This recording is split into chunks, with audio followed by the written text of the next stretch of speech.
Hello everyone, ચાલો હવે આજે આપણે સંભાવના પ્રકરણના ચોથા લેક્ચરમાં છીએ. આગળ દાખલા જોઈએ. હવે મોટાભાગે સરળ દાખલા છે. દાખલા નંબર 9ની વાત કરીએ. એક પેટીમાં 5 લાલ લખોટી છે. લાલ લખોટી કેટલી છે? 5. સફેદ કેટલી છે? 8. અને લીલી લખોટી કેટલી છે? તો 4. કુલ કેટલી થશે? 8 ને 5 13 ને 4 17. બરાબર છે. એટલે પ્રયોગના કુલ પરિણામ બરાબર 17. હવે આપણે દરેકની ઘટનાની વાત કરીએ કે લખોટી લાલ હોય એટલે કે ઘટના એ બરાબર પસંદ કરેલ લખોટી લાલ હોય એવું કહીએ છીએ. એટલે આપણે એનો જવાબ લઈએ સાનુકૂળ પરિણામ પ્રમાણે. તો બહુ ઇઝી છે. લાલ લખોટી 5 છે, 5 ભાગ્યા 17. ચલો બીજી ઘટના વિચારીએ. પસંદ કરેલ લખોટી સફેદ હોય તો સફેદ લખોટીઓ કેટલી છે? 8. બહુ ઇઝી છે. 8 ભાગ્યા 17.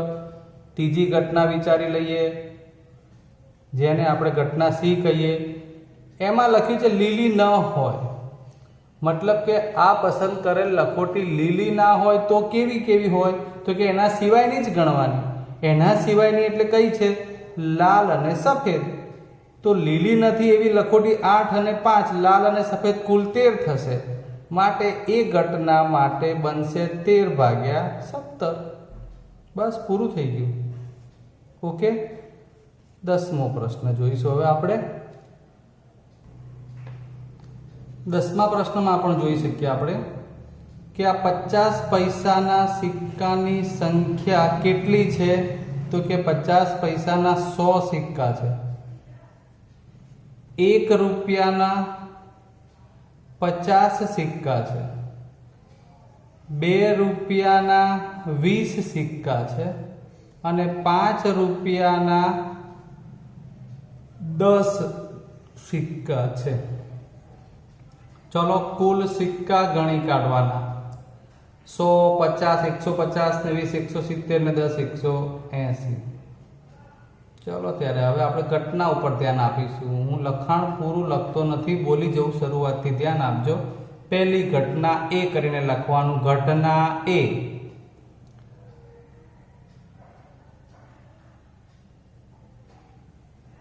પાત્રમાંથી બહાર પડતો સિક્કો 50 પૈસાનો હોય. ઘટના એના સાનુકૂળ પરિણામોની સંખ્યા 100 થશે. એટલે એ સાનુકૂળ પરિણામો 100 ઉપર ભાગ્યા 180.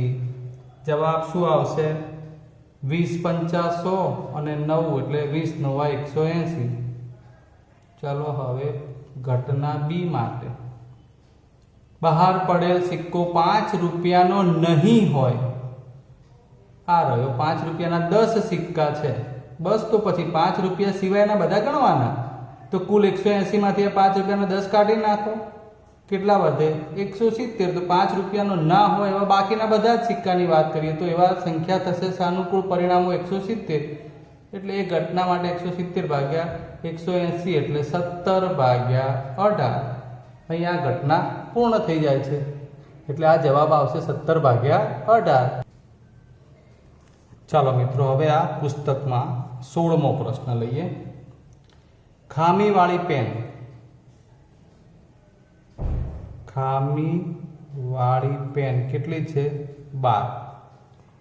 આકસ્મિક રીતે 132 સારી પેનની સાથે, એટલે કે આપણને જાણ વગર ખબર વગર આપણે જાતે ના કરી હોય તો આ ખામી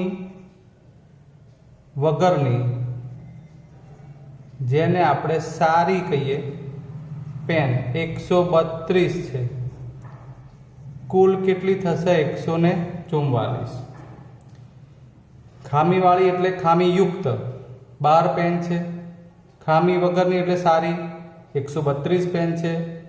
ઘટનાના કુલ પરિણામો થશે 144. એટલે સૌથી પહેલા આપણે ઉપર લખવાનું કે કુલ પરિણામોની સંખ્યા બરાબર 144.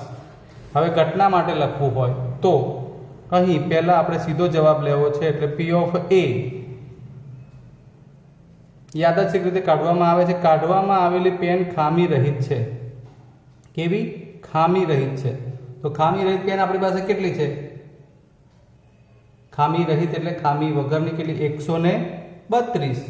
તો એ જવાબમાં શું બનશે? પી ઓફ એમાં ઉપર સાનુકૂળ પરિણામો 132 ભાગ્યા કુલ 144 છેદ ઉડાડશો એટલે 11 ગુણ્યા 12 અને 12 ગુણ્યા 12 જવાબ આવશે 11 ભાગ્યા 12. આ દાખલો હજુ આપણો પૂરો થયો નથી. સોરી, આપણો આ દાખલો અહીંયા એક જ પરિણામ માંગ્યું છે. ચલો ક્લિયર. તો 11 ભાગ્યા 12 એ આપણા આ દાખલાનો જવાબ થઈ જશે. હવે આગળ 17મો દાખલો, સરસ દાખલો છે. 20 વીજળીના ગોળાઓનો જથ્થો કે જેમાંથી ખામીયુક્ત, તો ખામીયુક્ત ગોળા છે 4, તો બાકીના ગોળા માટે આપણે શું કહી શકીએ? ખામી વગરના. બરાબર છે. તો ખામી વગરના ગોળા કેટલા થઈ જશે?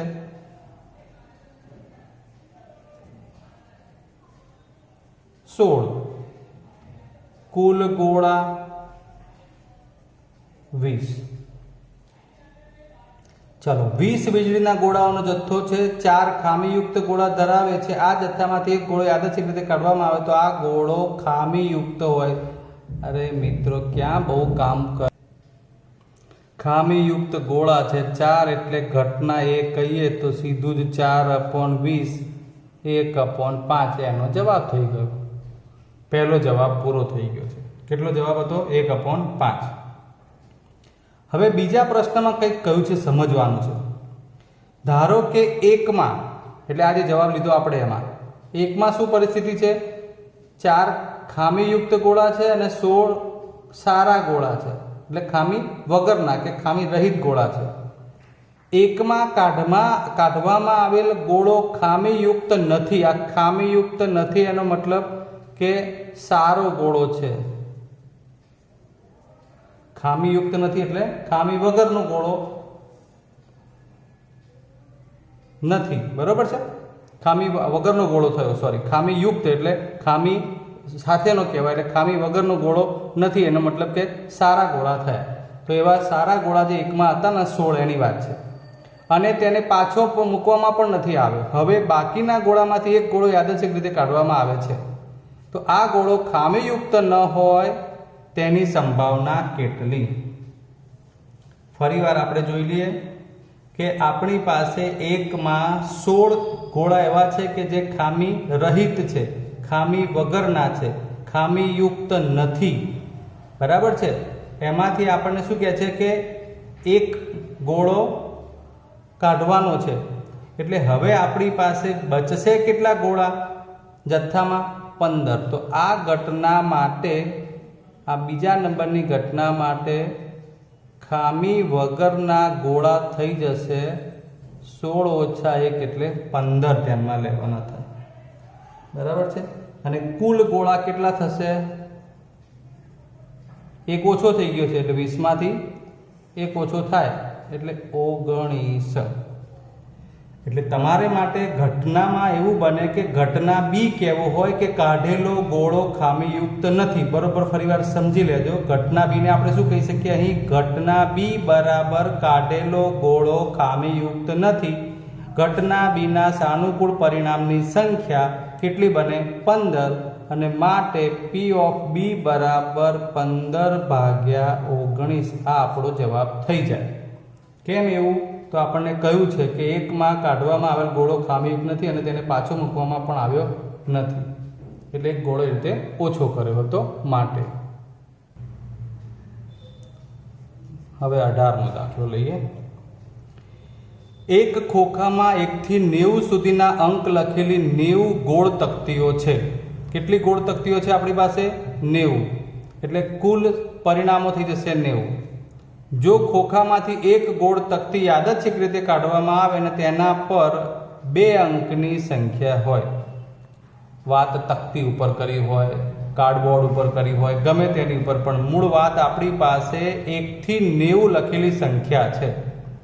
એટલે કે કુલ પરિણામ કેટલા છે બરાબર 90, જે 1 2 3 એમ કરીને 90 સુધી લખેલા અંક છે. હવે શું? બસ આપણા માટે ઘટના એ શું થઈ જશે? કાઢેલી તકતી પર 2 અંકની સંખ્યા હોય, 2 અંકની સંખ્યા હોય તો કાઢેલી તકતી પર 2 અંકની સંખ્યા એટલે કે ઘટના એના સાનુકૂળ પરિણામની સંખ્યા કેટલી થશે? ઘટના એના સાનુકૂળ પરિણામો કેટલા થાય? તો 2 અંકની સંખ્યા કેટલી બનશે? 81. કેવી રીતે ગણી? તો જ્યારે તમે 1 થી ગણતા હોવ તો 1 થી 10 માં 1 થી 9 નીકળી જશે, એટલે 1 થી 9 એટલે આ 9 કપાઈ જાય, અને 2 અંકની સંખ્યામાં 9 કપાઈ જાય એટલે 90 માંથી 9 ઓછા થઈ જાય એટલે કેટલા વધે? 81. સમજાય છે? ટોટલ આ બધી આ 1 અંકની સંખ્યા છે. 1 2 3 એમ 9 સુધી 1 અંક હશે, પછી 10 થી માંડીને 90 સુધી બધા જ 2 અંક કહેવાય.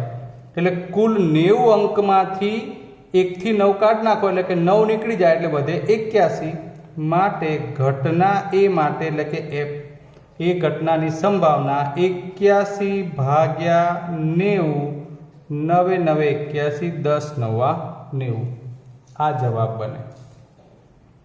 બીજું જોઈએ. આ પહેલી ઘટના માટે જોયું, બીજી ઘટના માટે જોઈ લઈએ.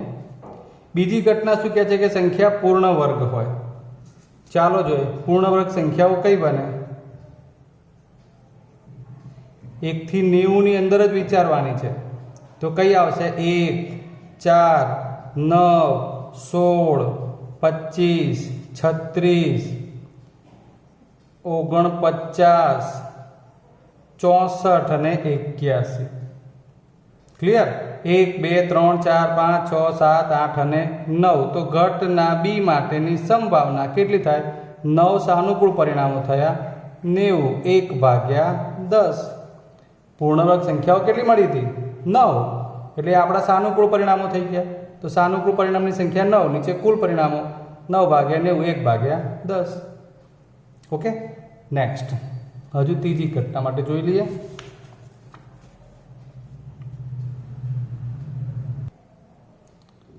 ઘટના સી માટે કેવું હોય તો શું છે?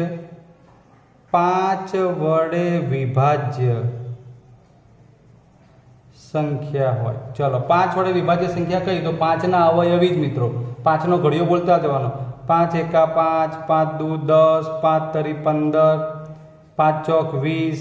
બરાબર છે? આપણે લખી નાખીએ બધી. ચલો પાયો પાયો 25, 5 છંગ 30, 5 સિત્તા 35, 5 અઠ્ઠા 40, 5 નવ્વા 45, 5 દાન 50, પછી 11 ગુણ્યા 5 55, 12 પંચા 60, 13 પંચા 65, 14 પંચા 70, 15 પંચા 75, 16 પંચા 80, 17 પંચા 85 ને 18 પંચા 90. બરાબર છે? આપણે શબ્દ બરોબર સમજીશું. શું કહ્યું છે આપણને? 5 વડે વિભાજ્ય હોય તેવી, એટલે 90 આપણા જોડે અંક છે છેલ્લો, એટલે 90 પણ લેવાના. કેટલી બને? 1 2 3 4 5 6 7 8 9 10 11 12 13 14 15 16 17 અને 18. તો ઘટના સી માટે પી ઓફ સી બરાબર 18 ભાગ્યા 90, 18 પંચા 90, 1 ભાગ્યા 5 થઈ ગયો જવાબ. ઘટના સી માં કુલ સાનુકૂળ પરિણામો કેટલા બન્યા હતા? 18. તો 18 ભાગ્યા 90 એટલે જવાબ શું આવી ગયો? 1 ભાગ્યા 5. ઓકે, નેક્સ્ટ જોઈએ હવે. બહુ ઇઝી દાખલો છે મિત્રો, કંઈ કહેતા કે કરવાનું નથી. 19મા દાખલામાં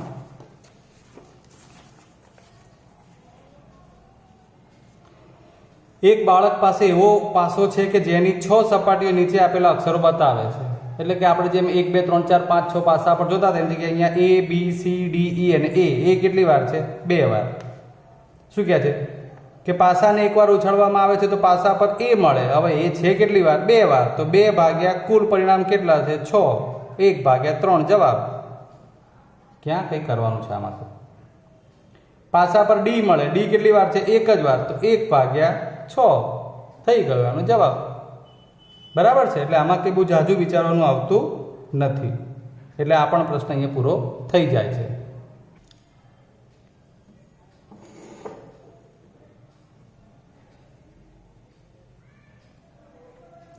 ચલો 23મો દાખલો જોઈએ કે એક રમતમાં 1 રૂપિયાના સિક્કાને 3 વાર ઉછાળવાનો છે અને તેના પરિણામ દરેક વખતે નોંધવાના છે. જો તમામ વખત ઉછાળતા સરખું પરિણામ મળે, એટલે કે 3 છાપ, આવું ના પણ કહે હો તમને પરીક્ષામાં, અને 3 કાંટા, દરેકમાં 3 વખતે સરખું પરિણામ મળે એવા શબ્દ સાથે તમને આવું એક્ઝામમાં ના પણ આપે કે 3 છાપ અને 3 કાંટા મળે, તો એ આપણે સમજવું પડે. તો હનીફ રમત જીતી જાય છે. એટલે આપણને ખબર છે કે આપણે સિક્કાને 3 વાર ઉછાળીએ એટલે કુલ 8 પરિણામ મળે છે. એમાંથી એક સરખા પરિણામ મળતા હોય એવા આ બે બને. એટલે 3 વાર છાપ મળે અને 3 વાર કાંટો મળે તો હનીફ રમત જીતે છે. અન્યથા હારે છે એવું લખ્યું છે. એટલે કે એ સિવાય હારે છે. એનો અર્થ કે આ 6 કિસ્સામાં એ હારે છે.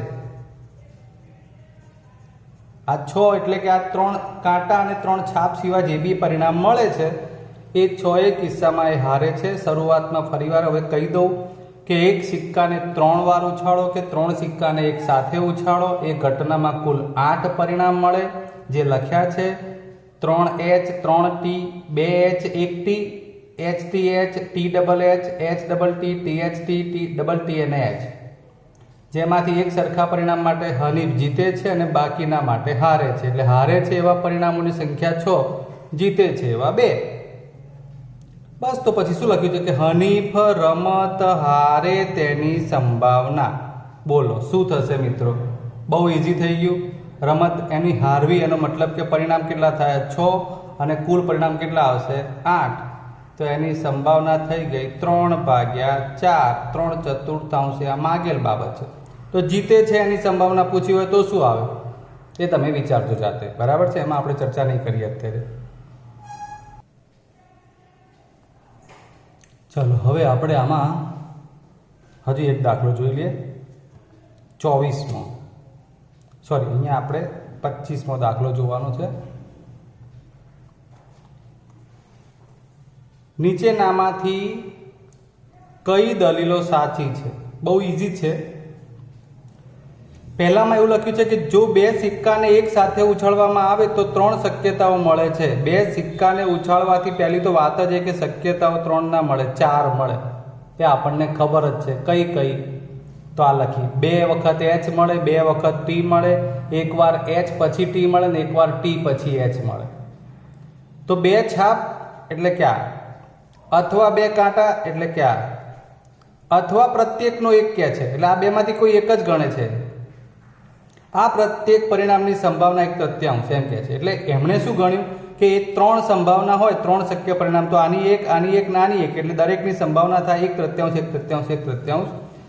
આ દલીલ સાચી નથી. પહેલી વાત કે આમાં કુલ પરિણામો 4 મળે, એટલે એ તો પહેલી જ વાત છે કે એમાંથી કપાઈ જાય. બરાબર છે. જ્યારે 2 સિક્કાને એક સાથે ઉછાળવામાં આવે ત્યારે 3 ઘટનાઓ મળે છે, પરંતુ પરિણામો 4 મળતા હોય. કારણ કે ઘટના છાપ અને કાંટો બંને એક 2 પરિણામો HT અને TH દ્વારા બને છે. એટલે જે એક પરિણામ કીધું છે કે એક કોઈ પણ એક હોય, પ્રત્યેકનો કોઈ પણ એક, એટલે H મળે કે T મળે, એટલે આમાંથી એક ના ગણી શકાય, બંને ગણવી પડે. એટલે કુલ પરિણામો 4 બને.